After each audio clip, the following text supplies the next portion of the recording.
So my video today is on the dangers of microdosing ayahuasca. Microdosing ayahuasca has become a huge fad on the internet recently, and there's a lot of products being sold online, and I'm here to warn you about the dangers of doing this. To me, the risks completely outweigh the potential benefits of microdosing ayahuasca. Ayahuasca macrodosing, which means sitting in ceremony with a shaman and taking a full strength brew, has proven to be very beneficial for a lot of different psychological issues, including anxiety, depression, and PTSD. However, these ceremonies must be performed under the guidance of a highly knowledgeable, enlightened, and intuitive facilitator in order for it to be safe. So first, let's break down what exactly is ayahuasca. My cat's going crazy. Ayahuasca is a traditional brew made in the Amazon out of two ingredients, a vine and a shrub. The vine contains beta-carboline alkaloids that act as a monoamine oxidase inhibitor, abbreviated as MAOI commonly in the scientific community. And the shrub contains dimethyltryptamine, or DMT, which is the psychedelic component of the brew.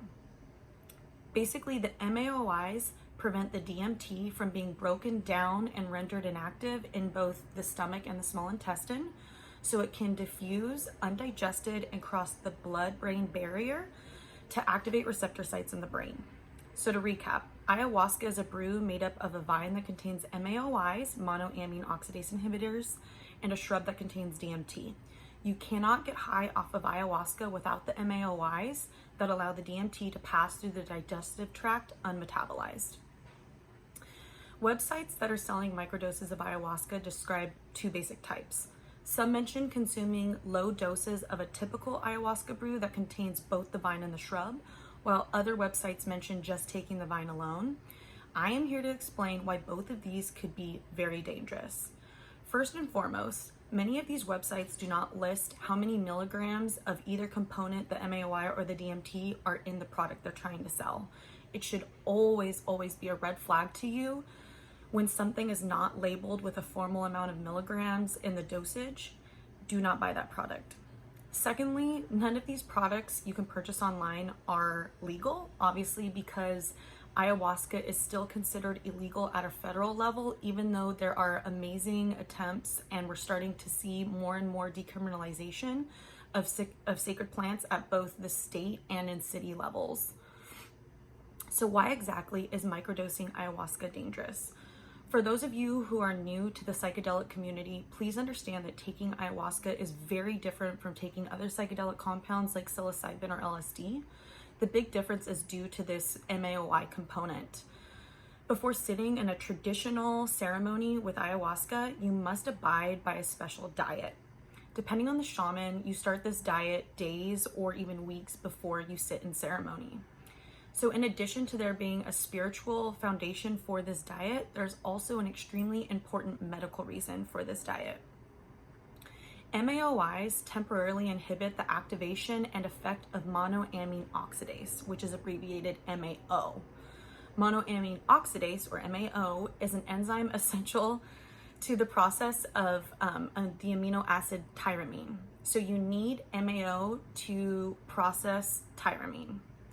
It's extremely important to refrain from eating foods high in tyramine, otherwise your body could reach toxic levels since there's less enzyme to break down the tyramine in the presence of MAOI. Essentially, MAOI prevents MAO from metabolizing tyramine, so tyramine levels rise rapidly in your body in the presence of MAOIs. Foods that are high in tyramine include cured and processed meats, strong and aged cheeses, pickled and fermented foods like fish, tofu, and soy sauce, buttermilk and yogurt, alcohol, especially beer and red wine, nutritional supplements like protein powders, artificial sweeteners like aspartame, and some fruits randomly, such as watermelon and grapes. High levels of tyramine is dangerous because they can cause migraines, high blood pressure, hypertensive crisis, stroke, or even death. So another aspect of preparing for traditional ayahuasca ceremonies is refraining from taking other drugs, including certain prescription drugs. Specifically, drugs taken for depression and anxiety, including the pharmaceutical level MAOIs and selective serotonin reuptake inhibitors, also called SSRIs. While the vine in ayahuasca provides naturally occurring chemicals that act as MAOIs, pharmaceutical companies have been synthesizing MAOIs for years. In fact, the first ever antidepressant put to market was in the MAOI drug class. Neurotransmitters like serotonin, dopamine, and norepinephrine, they're actually monoamine neurotransmitters, meaning that monoamine oxidase targets them, metabolizes them, and breaks them down. So basically, pharmaceutical MAOIs effectively inhibit the action of MAO, which results in a higher level of the neurotransmitters circulating in the brain. However, pharmaceutical MAOIs can be very dangerous because of common interactions with foods high in tyramine or other drugs.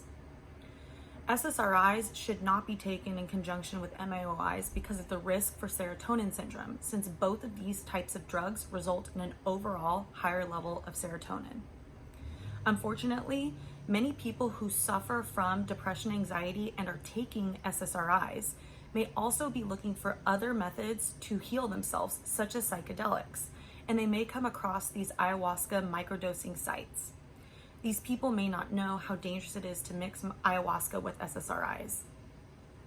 The ultimate reason microdosing ayahuasca is dangerous is because of the interaction of MAOIs in the ayahuasca with other foods or medications. People may think that the MAOIs in an ayahuasca microdose are too low to require a dietary restriction, but this is just too great of a risk to take.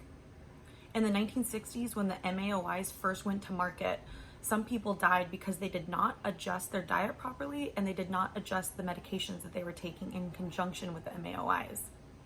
I made this video to prevent people from microdosing ayahuasca and having a negative outcome. Instead, I urge everybody to do your research on what ayahuasca ceremonies entail. Most importantly, make sure you consider the social justice, environmental justice, and other ethical issues surrounding ayahuasca, specifically when it comes to a white person utilizing such a sacred plant. There's a fine line between utilizing a sacred substance and appropriating them from the cultures that discovered and cultivated them first. Many of these cultures still rely on these sacred plants today. Remember to always play it safe when it comes to psychedelics, and please do your research.